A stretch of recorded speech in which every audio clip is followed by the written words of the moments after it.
Hello, BookTube. I'm here to talk about this book, Stormfront, by Jim Butcher, and it's volume one of the Dresden Files. This was originally published in 2000 and published in Great Britain 2005 by Orbit. Or no, yeah, 2000. And this was part of a box set of the first 5 books that was given to me for my birthday, and thank you, Jenny, for that. And yeah, I've read the first volume, and the reason why I was interested in this, it was last year, I think, during the February fantasy stories that I read, like, one of the areas was urban uh, fantasy, and at the time I didn't have a clue what that was.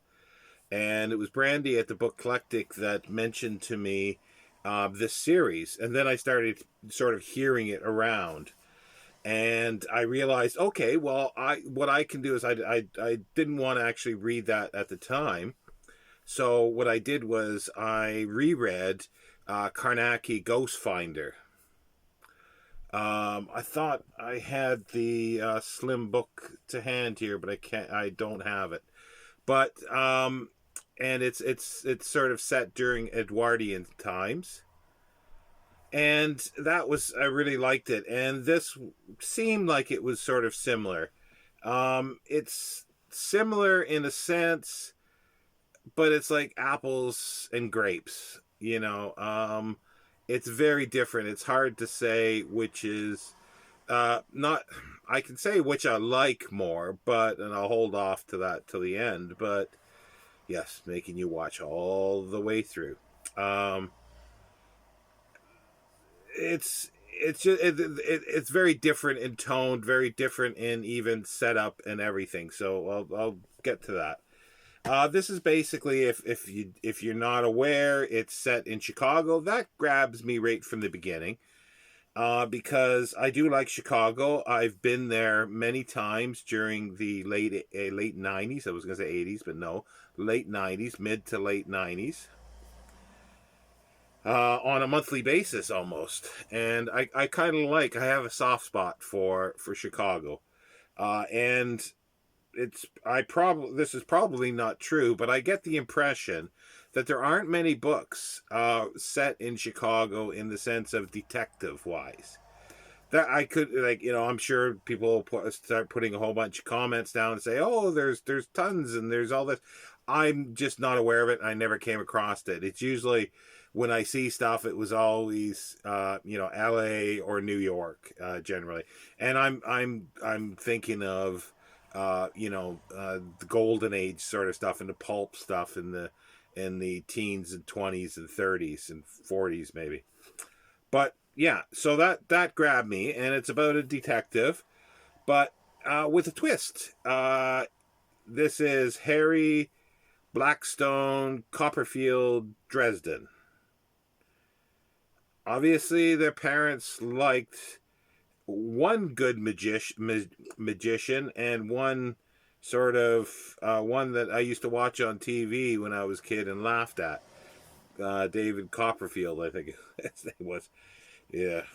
Anyway, um, but he is a wizard, and he gets called in by the Chicago Police Department to help out, especially if there's other sort of supernatural crimes, and he's a consultant and he gets paid for this, and he's usually, by sounds of it, down on his luck, or at least throughout the book he is here, and he starts out right that way. He's behind in rent, and he's called in by the Chicago PD, and there's definitely a supernatural crime. They find out there's a prostitute and the chauffeur of a local mobster that are dead, and their method of death is kind of gruesome. their heart exploded outside of, and through their chest outside and became pulp. And they were in the act of, let's just say, what prostitutes do best, I suppose. So he's investigating this, and he realized that it would be take somebody with a lot of power, more power than he probably has, to do both at once. And then he gets another job. A woman wants him to find her husband, who she says is disappeared, but began to look at magic books recently, and get obsessed by magic books. So he's doing this, and he tries to get side pushed off the police case by the mobster who wants to buy him off, basically. So he doesn't do this, but he's got too much pride, and he doesn't do that. So he risks his life over and over again, and then he finds out the culprit, which I won't say who it is. There were two people that I had in mind, and the one was just a wild guess, but the other one had a little more sense. But I was wrong on the top number one that I thought it was.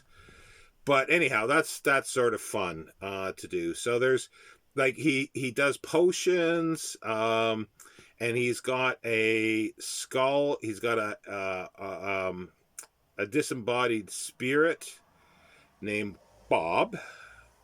I can't do it. He must have been influenced by Rowan Atkinson. Bob. I can't do it. I can't do it the way he does it. Anyway, Bob, the skull, who's sex crazed and likes to party when he can get out. There's demons. Harry Dresden Harry has a staff. He's got other sort of thingamybobs that help him with his conjuring of magic. And he's on the outs with the Magic Council, or the White Council, or whatever. I think it's the White Council. But yeah, and he's, I guess, yeah, I'm not going to go into the story too much, but this is he's investigating these deaths, and obviously there's more deaths that happen. I guess the thing is, it's your typical story of, you seem to have maybe three types of detectives. You got ones that are completely bent. You got ones that are like him, that are honest, and because they're honest, they are, on dire straits all the time, on Skid Row, because they're honest, and they forsake money for doing the right thing. And that seems to be a common thing. He's very much like this. But he does have a darker side to him that's hinted at a little bit. And the story, I kind of find some things not quite childish. I did use the word childish to when I was speaking about this to someone, and it more, I guess, juvenile type thing. And I sort of thought Bob was right out of Scooby-Doo. And the funny thing is, there's an interview in the back of here with Jim Butcher, and he mentions Scooby-Doo. That's where some of his ideas came from. So it's hey, well, yeah, it's pretty clear. And the other the other things are I'm not very familiar with sort of magic in books and things like that, but everything that was in here felt familiar for some reason. I was told Brandy at the Book Eclectic, who I said that it was sort of a bit childish, which was not really the correct way to say it. But she said that I think there's a lot of D&D, the dungeon. I think it's Dungeons and Dragons. There's references to stuff in here because I guess Jim Butcher is a devotee of Dungeons and Dragons and other tabletop games by the sounds of it, or video games as well. He mentions.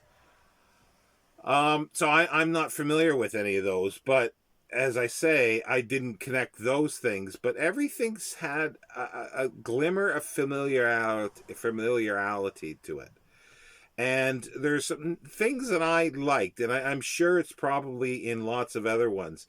It's like where he gets the power for his magic or the spells, and they use sort of the environment, the wind, and things like that, or even their own fears and hatred and anger can be put in. Like there's all this energy that's there in the around that can be tapped into and put into the spell. I thought that was kind of neat, especially the fears and anger part that could be done, and that really seemed interesting. And there's a thing about a third eye, and that is very familiar, of where you can see into the other world, the never he refers to. And like I say, all this stuff seems familiar, but I can't quite place it. But there's familiarity to it. And I don't know, maybe it's from watching films or the stuff that I have read that I've picked up on, and it's locked in somewhere in the gray matter. Yeah, it's like I say, I enjoyed it. I did enjoy it, so I do want to read more. The one thing is that he doesn't really, I don't know, like he starts out and Harry starts talking about how in like at the turn of the 20th to 21st century, people lost their interest in science, and then so the magic and other things sort of come up, and the belief went into that. So he doesn't really give much background, or the worlding building, in a sense.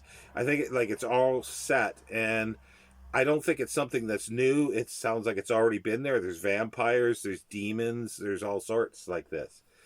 And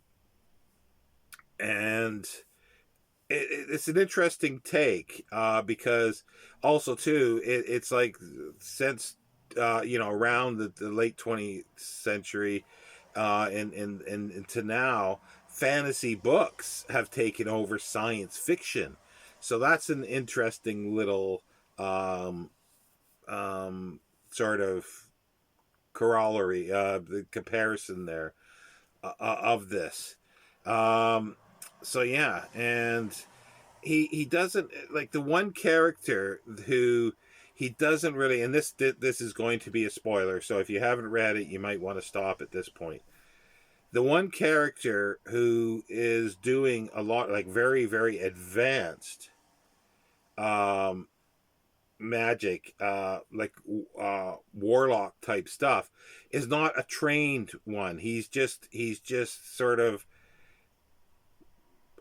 a novice that has learned this on his own, and it's like, and there's nothing of saying that he's special. Like there was something special about him that made him do that, made him more powerful than Harry or many others, and that I found a little weird. And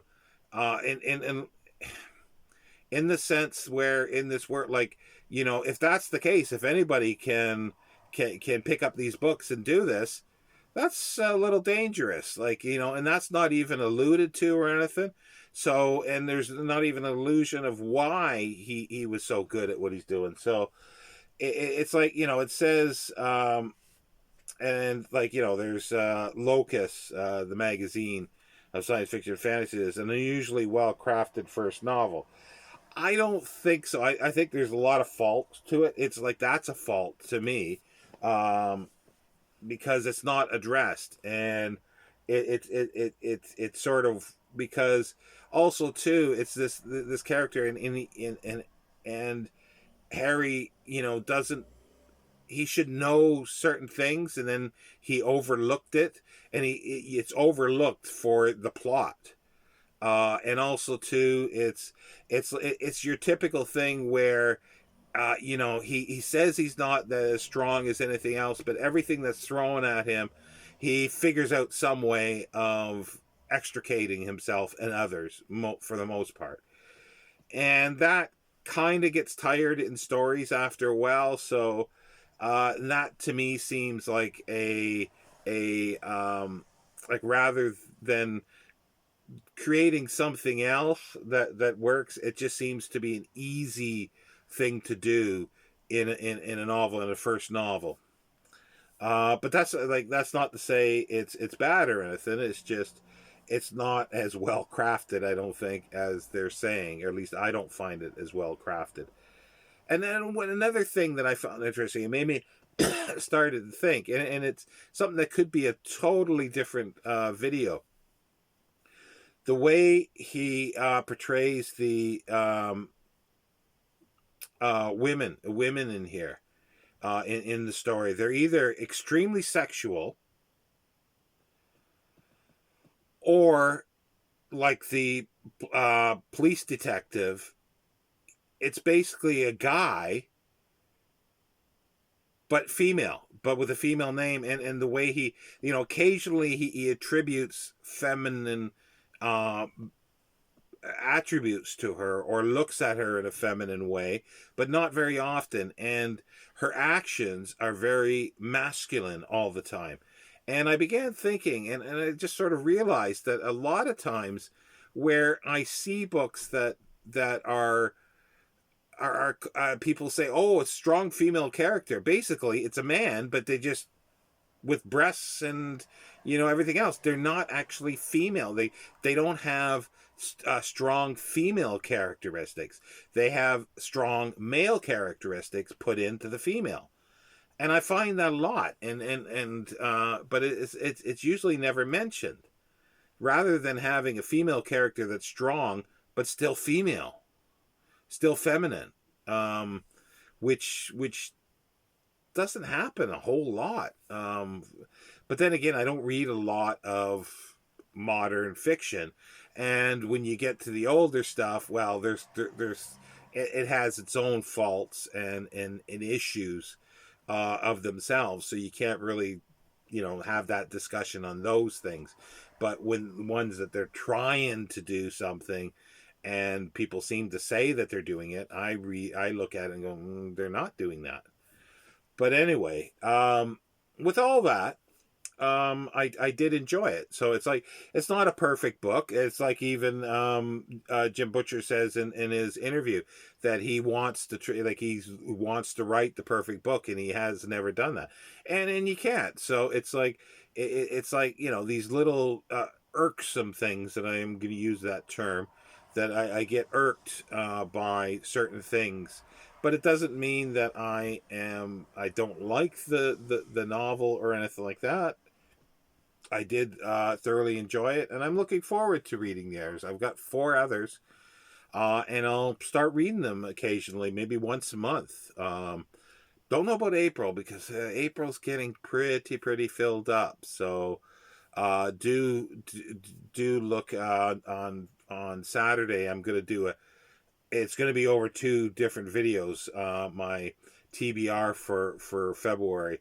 I'm going to do my normal TBR of the normal books, and then there's an event which will be talked about in my birthday bash video on Saturday. Live. It's a live